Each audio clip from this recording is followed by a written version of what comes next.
You believe you are the person you show to the world. You believe the face you present, your confidence, your opinions, your morality, your role, is who you truly are. But what if that identity is not yourself, but a carefully constructed mask? In analytical psychology, this mask is called the persona.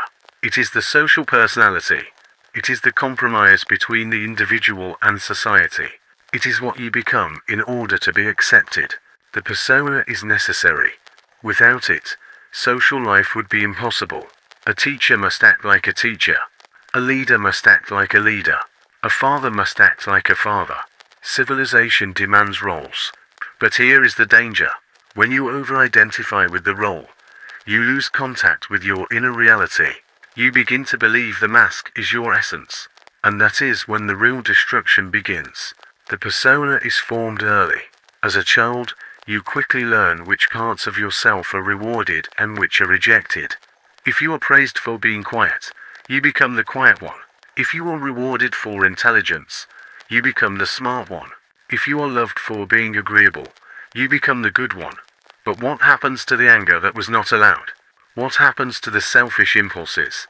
What happens to the forbidden curiosity? They do not disappear. They descend.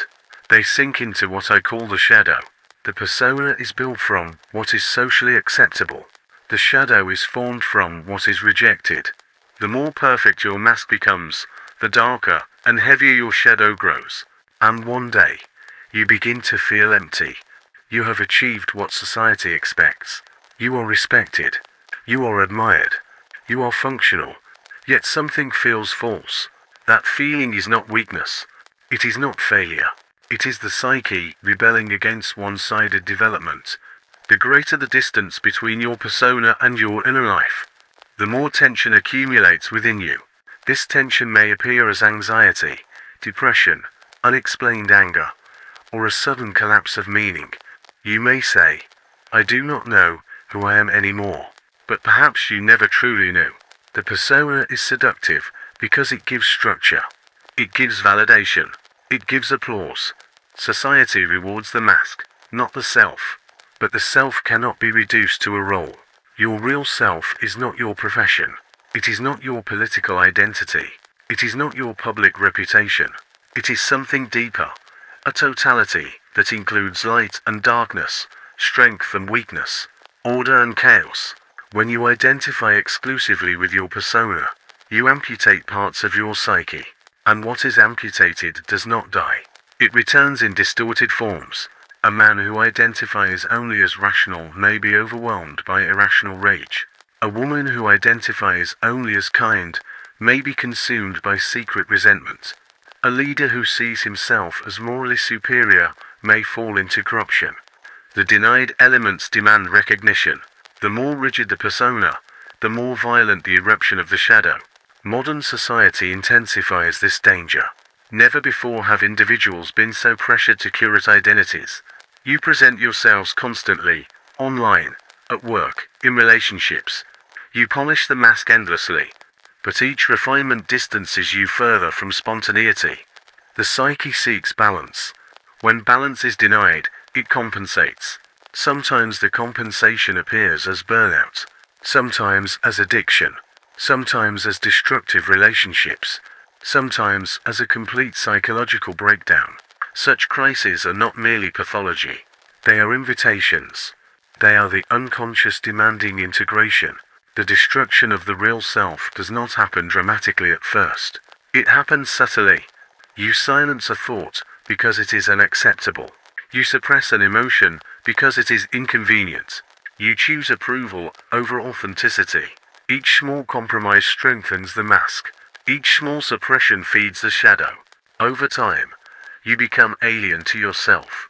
You act according to expectation rather than instinct. You speak what is appropriate rather than what is true. You choose safety over vitality. And then you wonder why life feels dull. The persona is efficient. It is organized. It is predictable. But the self is alive. The self contains contradiction. It contains creative chaos. It contains impulses that cannot be neatly categorized. To live only through the persona is to live on the surface of your being. You may succeed outwardly, but inwardly you fragment. The tragedy is not that you wear a mask. The tragedy is that you forget it is a mask. Individuation, the process of psychological development, begins when you recognize this distinction. When you realize, I am not merely the role I perform. This recognition is frightening. For if you are not your persona, then who are you? The answer is not simple. The self is not a fixed identity you can define in one sentence. It is a dynamic totality. It unfolds gradually through confrontation with your shadow, your anima or animus, your deepest contradictions. But the first step is always the same. You must see the mask.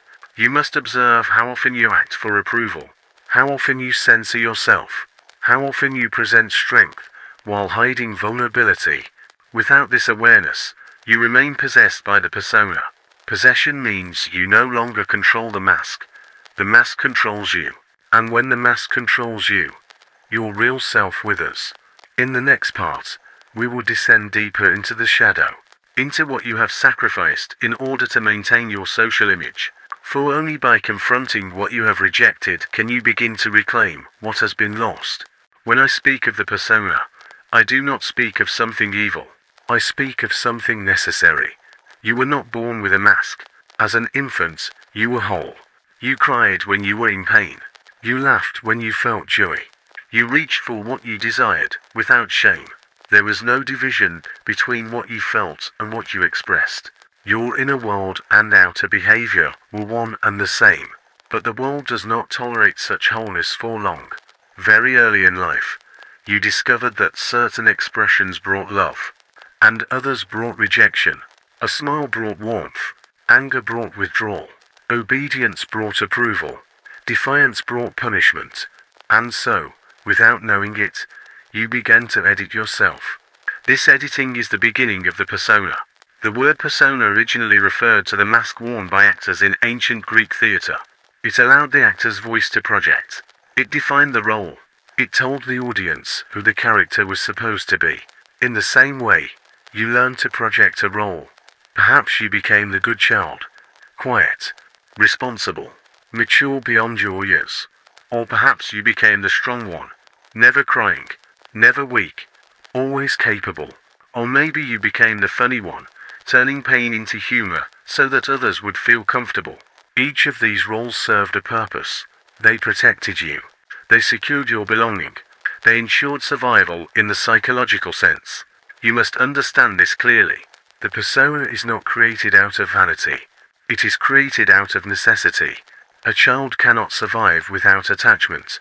If love is conditional, the child adapts to the conditions. But here is the tragedy. What begins as adaptation becomes identity. Over time, you forget that you are acting. The role hardens. The mask fuses to the skin. And one day you wake up and realize that you do not know who you are, without the expectations of others. This is when suffering begins. The persona is useful when it remains flexible. It allows you to function in society. It allows you to play roles consciously. Employee, parent, friend, leader. Civilization itself depends upon such roles. But when you mistake the mask for the self, you become divided. There is the person you present, polished, controlled, acceptable. And there is the person you feel, confused, angry, longing, afraid. The tension between these two creates anxiety. You may notice that you feel exhausted after social interaction, not because you dislike people, but because maintaining the mask requires energy. You are constantly monitoring yourself. Am I saying the right thing? Do they approve? Am I impressive enough? Calm enough? Strong enough? The more fragile your sense of inner identity, the more rigid your persona becomes. This rigidity is dangerous. For what is excluded from the persona does not disappear. It descends into the unconscious, and there, in the darkness, it gathers strength. If you present yourself as endlessly kind, your aggression will accumulate in the shadows. If you present yourself as strong, your vulnerability will be buried. If you present yourself as rational, your emotions will revolt beneath the surface. What you refuse to live consciously, you will live unconsciously. and the unconscious always demands expression. Sometimes it emerges as sudden rage, sometimes as depression, sometimes as inexplicable anxiety, sometimes as destructive behavior that shocks even you. You say, "This is not like me," but it is precisely like you, the part of you refuse to acknowledge. This is why I insist. The persona must not be destroyed, but it must be seen. Awareness is the beginning of freedom. Ask yourself, who am I trying to be? Who taught me that this is who I must be, in order to be loved? Which parts of myself feel unacceptable? The answers may disturb you. That is good. Disturbance is the first crack in the mask. Many people live and die without ever questioning their persona. They become entirely identified with their social image. Their self-worth depends on reputation. Their sense of existence depends on recognition. Such a person fears silence. For in silence, without audience, the mask loses its purpose, and then the emptiness becomes unbearable. This emptiness is not a defect. It is a signal. It tells you that you have built your house on reflection, rather than foundation. When I developed the concept of individuation, I meant precisely this: the gradual differentiation of the self from the collective expectations embodied in the persona. Individuation is not rebellion for its own sake. It is not selfishness. It is not abandoning society. It is the integration of the inner and outer worlds. To individuate means to ask, what is truly mine? Which values did I inherit without examination? Which desires are authentically my own? Which fears are simply the echo of others' judgments?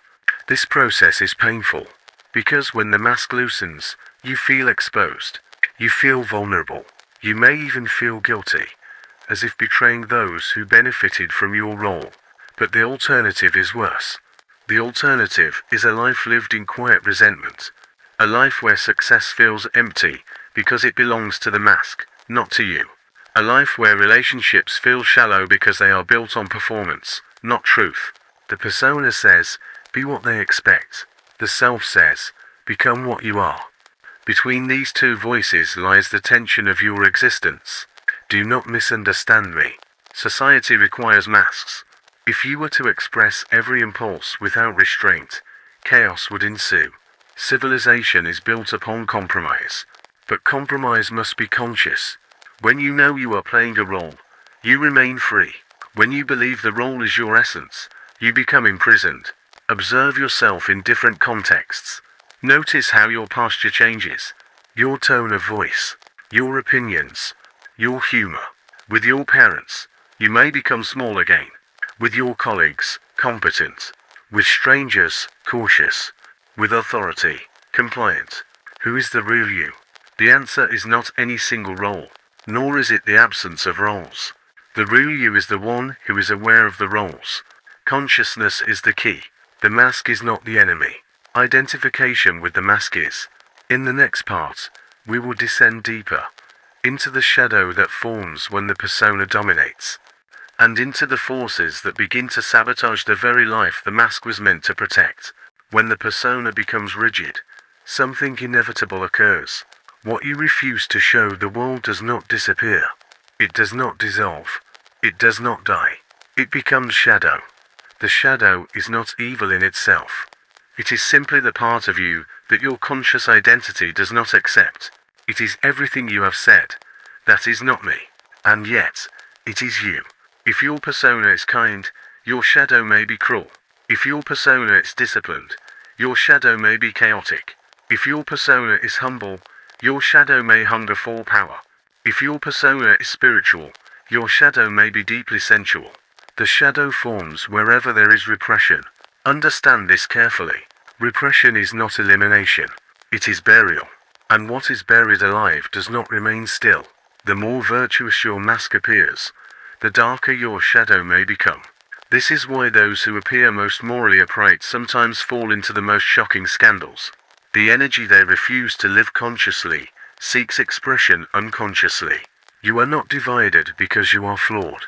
You are divided because you tried to be flawless. The psyche seeks wholeness, not perfection. When I studied patients who suffered from neurosis, I often discovered that their symptoms were not meaningless disturbances, They were messages from the shadow. Anxiety, irrational fear, compulsions, sudden anger. These were not random defects. They were fragments of personality demanding recognition. Imagine you are holding a ball underwater. The harder you push it down, the more forcefully it will shoot upward when your grip weakens. That is the nature of the shadow. If you suppress anger for years, it will eventually erupt in disproportionate rage.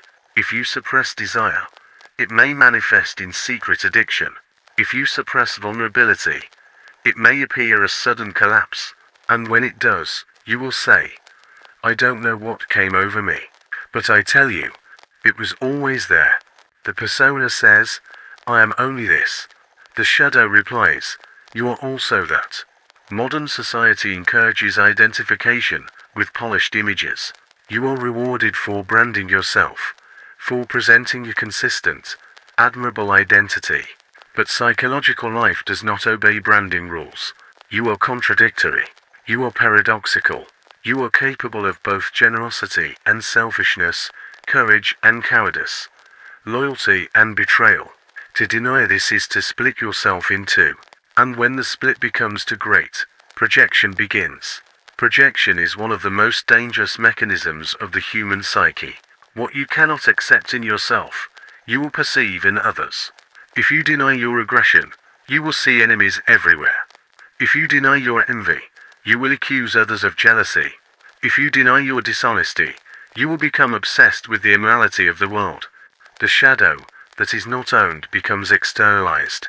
This is how conflicts escalate, not only within individuals, but within nations. Entire groups can project their shadow onto others, declaring them evil, impure, inferior. History is filled with atrocities born from collective shadow projection. But let us return to the individual. How do you recognize your shadow? First, observe your strongest emotional reactions. Whom do you despise irrationally? Whom do you envy intensely? What traits in others provoke you disproportionately? These reactions are mirrors. Second, examine your fantasies. The daydreams you are ashamed of. The impulses you dismiss immediately. The secret longings that contradict your image. Third, notice where you feel shame. Shame is often the guardian of the shadow. But here is the paradox. The shadow is not only negative. It also contains your unlived potential. If you were taught that ambition is selfish, you may repress your drive. If you were taught that anger is sinful, you may repress your assertiveness. If you were taught that sensitivity is weakness, you may bury your empathy. In such cases, the shadow contains not monsters, but treasure. The gold is buried in the darkness. This is why I say that one does not become enlightened by imagining figures of light, but by making the darkness conscious. Integration of the shadow does not mean acting out every impulse. It means acknowledging its existence, understanding its energy, and channeling it consciously. Anger, integrated, becomes strength. Desire, integrated, becomes vitality. Ambition, integrated, becomes purpose. Vulnerability, integrated, becomes authenticity. But if you continue to identify only with your persona, you will fear your own depth. You will fear solitude. You will fear introspection. You will cling to distraction. Many people keep themselves constantly occupied because silence threatens to reveal what they have suppressed. Yet the path to wholeness passes directly through what you avoid. You must have the courage to meet yourself without the mask. When you begin this process, you may feel worse before you feel better. The shadow can be overwhelming at first. You may discover pettiness, resentment, envy, or cruelty within yourself. Do not be discouraged. These qualities do not make you monstrous. They make you human. The danger lies not in having a shadow, but in refusing to know it. A person who acknowledges their capacity for darkness is less likely to be possessed by it. A person who believes themselves incapable of wrongdoing is most susceptible to committing it. Humility is born from shadow awareness. You cannot truly love others until you have faced the parts of yourself that you find difficult to love. Without shadow integration, relationships remain shallow. You fall in love not with the other person, but with the projection of your ideal. And when their humanity reveals itself, disillusionment follows. But when you accept your own complexity, you can accept theirs. The persona seeks admiration. The shadow seeks recognition. The self seeks wholeness. The work of individuation demands that you descend into your inner underworld, not to remain there, but to retrieve what has been lost. The hero's journey in myth is symbolic of this psychological reality. The hero must enter the cave, face the dragon, endure darkness, and return transformed. You are both the hero and the dragon. If you refuse the descent, life will push you into it through crisis, illness, heartbreak, failure. These experiences often shatter the persona and force confrontation with the shadow. Pain, in this sense, is not punishment. It is initiation. The question is not whether you have a shadow. The question is whether you are willing to meet it voluntarily, or whether you will wait until it overwhelms you. In the next part, we will examine what happens when the persona collapses completely, when identity disintegrates, and the terrifying but necessary process of rebuilding the self begins. There comes a moment in many lives when the persona can no longer sustain itself. It may happen quietly, as a growing dissatisfaction that no achievement can soothe, or it may happen violently, through failure, betrayal, humiliation, illness, loss. Whatever the form, the effect is the same. The identity you relied upon begins to crack. This is the moment most people fear above all others. 4 years, perhaps decades, you invested your energy into constructing a stable image. You built a career, a reputation, a character. You told yourself, "This is who I am." Others confirmed it. They mirrored it back to you. The reflection felt solid. And then something happens that does not fit the image. You lose the job that defined you. You are rejected by the person who validated you. You fail publicly in a way that contradicts your self-concept. You discover within yourself impulses that do not match your persona. Suddenly, the mask no longer fits. At first, you try to repair it. You blame circumstances. You double your efforts. You attempt to reassert control. But the psyche does not forget the cracks once they have appeared. The collapse of the persona feels like death. In a sense, it is. But it is not the death of the self. It is the death of identification. When the persona shatters, you may feel lost, confused, empty. You may ask, "If I am not this role, then who am I?" This question is terrifying because it has no immediate answer. The ego craves definition. It wants clarity, boundaries, labels. But the self is larger than any single definition. When the mask falls, you are confronted not with a new identity, but with openness. This openness feels like chaos. Many people, at this stage, rush to construct a new persona. They reinvent themselves quickly. A new ideology, a new career, a new social circle, a new extreme identity to replace the old one. But if the underlying identification remains unconscious, the pattern repeats. The task is not to build another mask. The task is to endure the space between masks. This space is what I call the night sea journey of the soul. It is a descent into uncertainty. It is the stripping away of false security. It is the confrontation with inner emptiness. You may feel depression during this phase. Not merely sadness, but a loss of meaning. The things that once motivated you now seem hollow. Success feels empty. Praise feels distant. This is not necessarily pathology. It can be transformation. The psyche withdraws energy from the persona in order to redirect it inward. What once flowed into maintaining appearance now flows into questioning essence. If you resist this process entirely, you may become bitter, cynical, defensive. You may cling even more tightly to outdated identities. But if you allow the collapse, something extraordinary becomes possible. When you are no longer certain who you are supposed to be, you become capable of discovering who you actually are. This discovery does not happen in a single revelation. It unfolds gradually, through reflection, through dreams, through paying attention to subtle impulses long ignored. You begin to ask different questions. Not how do I appear, but what feels true. Not what will impress, but what aligns.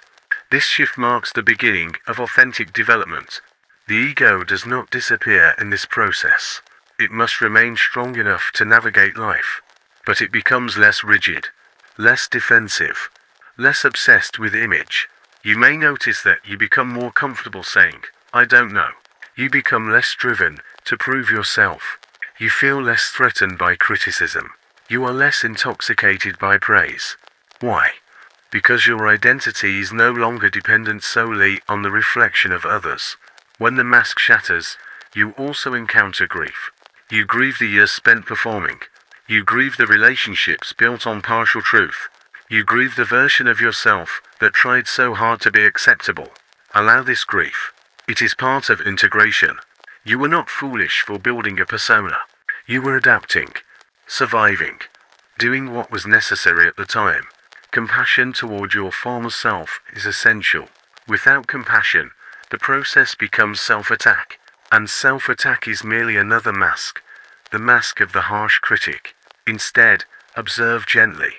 Notice which parts of your life feel aligned, and which feel artificial. Notice where your energy flows naturally, and where it feels forced. Notice which relationships deepen when you become more authentic, and which begin to dissolve. Some people will not recognize you when you drop the mask. They may resist the change. They may prefer the old role you played for them. This can be painful, but it is revealing. When you stop performing, only relationships grounded in truth remain. The collapse of the persona is not the end of social existence. It is the beginning of conscious participation. You still play roles, but you know they are roles. You enter them willingly. You leave them willingly. They no longer define your essence. This flexibility is psychological freedom. However, there is a deeper layer still. Beyond the persona and beyond the shadow lies the self, the organizing center of the total psyche. It is not the ego. It is not the mask. It is the larger wholeness that includes both light and dark. The collapse of the persona creates space for contact with this deeper center. Such contact often occurs symbolically, through dreams, archetypal images, profound experiences of meaning, or moments of unexpected inner clarity. You may feel guided from within, rather than driven by external validation. This is the beginning of individuation in its true sense. But do not imagine that once the mask shatters, everything becomes peaceful. There will be tension. The old habits will attempt to return. The desire for approval does not vanish overnight. The work is ongoing. Each time you catch yourself performing unconsciously, you have another opportunity to return to awareness. Each time you choose authenticity over image, even in small ways, you strengthen the connection to the self. The shattering of the mask is not destruction for its own sake. It is renovation. It clears the false structure, so that something more solid can be built, not a mask, but a foundation. In the next part, we will explore how to consciously rebuild, how to live in society without losing yourself again, and how to integrate persona, shadow, and self into a coherent whole. Once the mask has shattered, you stand in unfamiliar territory. You are no longer fully identified with the persona, yet you are not completely stabilized in the self. This in-between state can feel fragile. Many people mistake it for weakness. In truth, it is a rare moment of psychological plasticity, a period when transformation is genuinely possible. The question now becomes, how do you return to the world without becoming trapped again? Understand this clearly. You cannot live without a persona. Society requires structure. Language itself is a mask. Manners are masks. Professional roles are masks. The problem was never the existence of the persona. The problem was unconscious identification with it. So rebuilding does not mean rejecting society. It means relating to it consciously. The difference is subtle but profound. Before, you asked, how must I be in order to be accepted? Now, you ask, how can I express myself truthfully within this situation? This shift restores dignity. When you enter a role consciously, you do not disappear inside it. You remain aware that it is partial. You are a professional, but not only a professional. You are a partner, but not only a partner. You are strong, but not only strong. You are vulnerable, but not only vulnerable.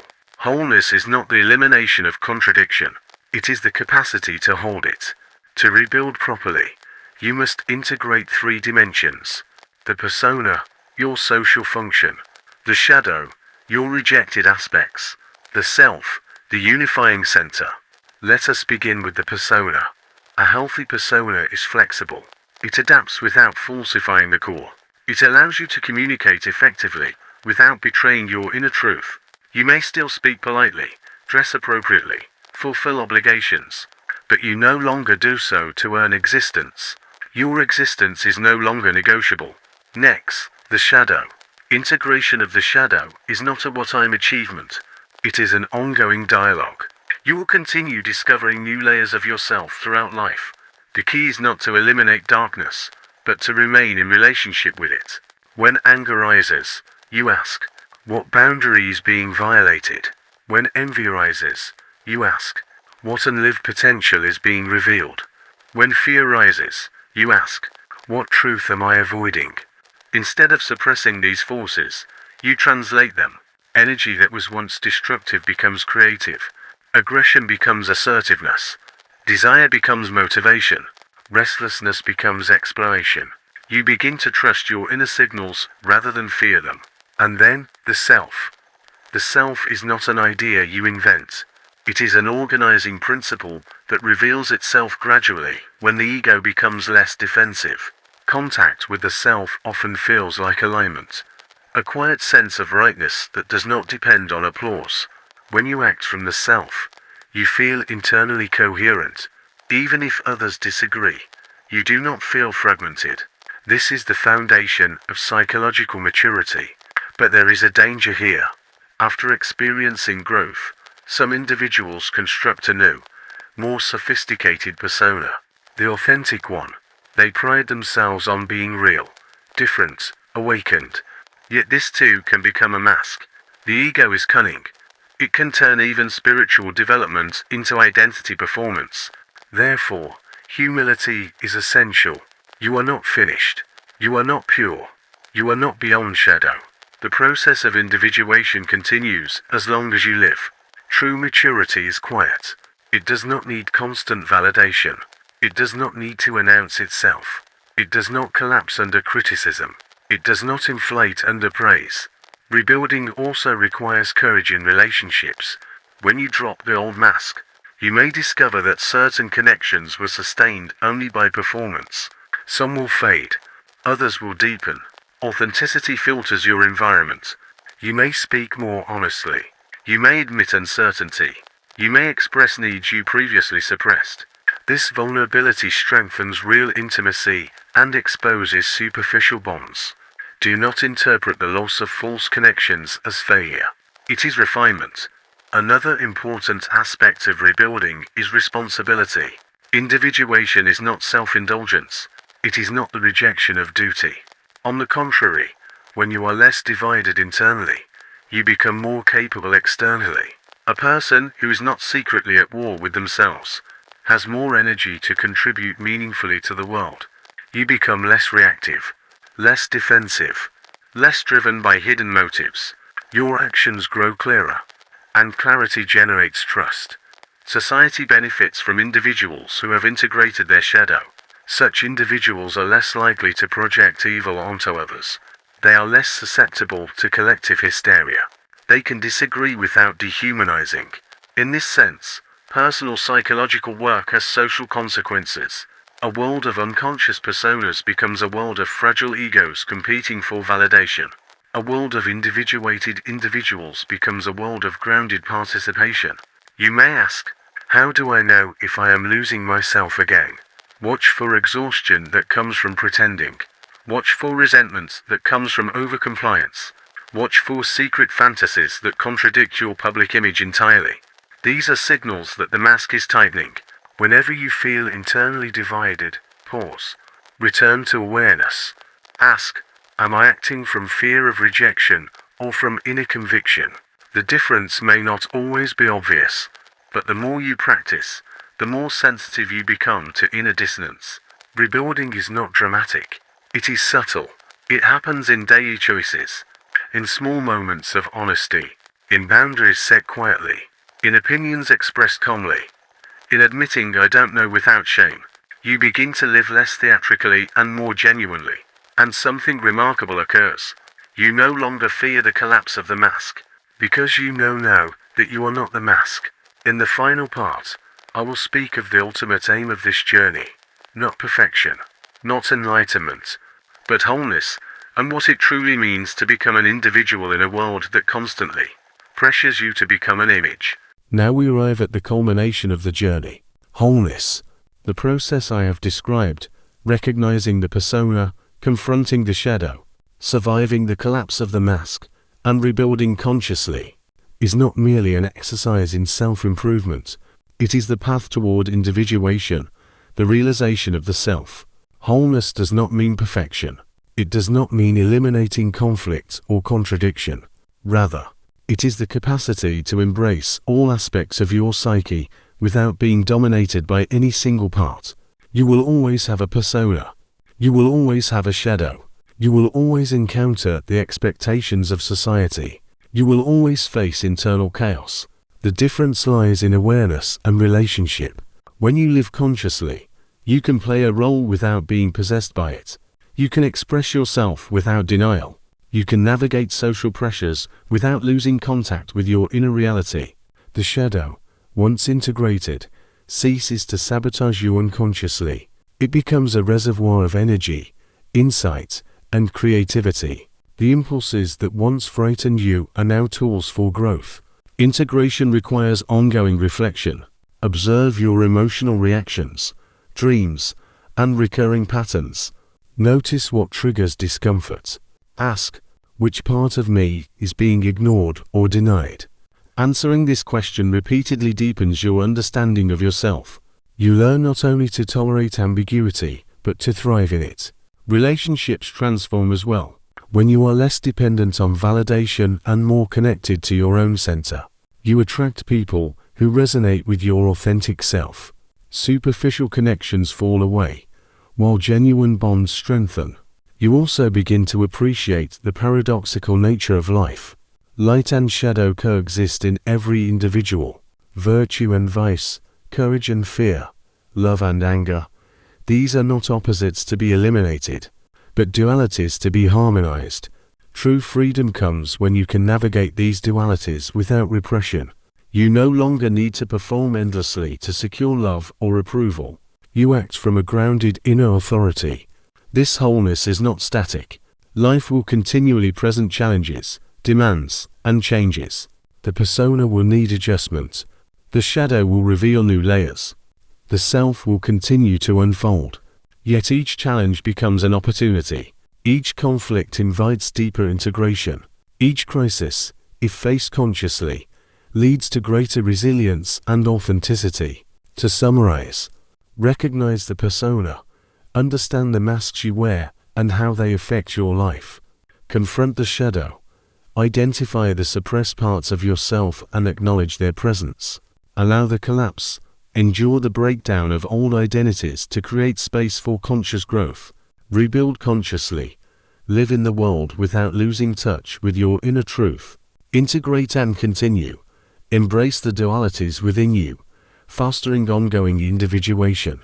In doing so, you will discover that your real self is not a fixed image, nor a socially approved identity. It is a living, dynamic totality, capable of depth, creativity, and profound connection.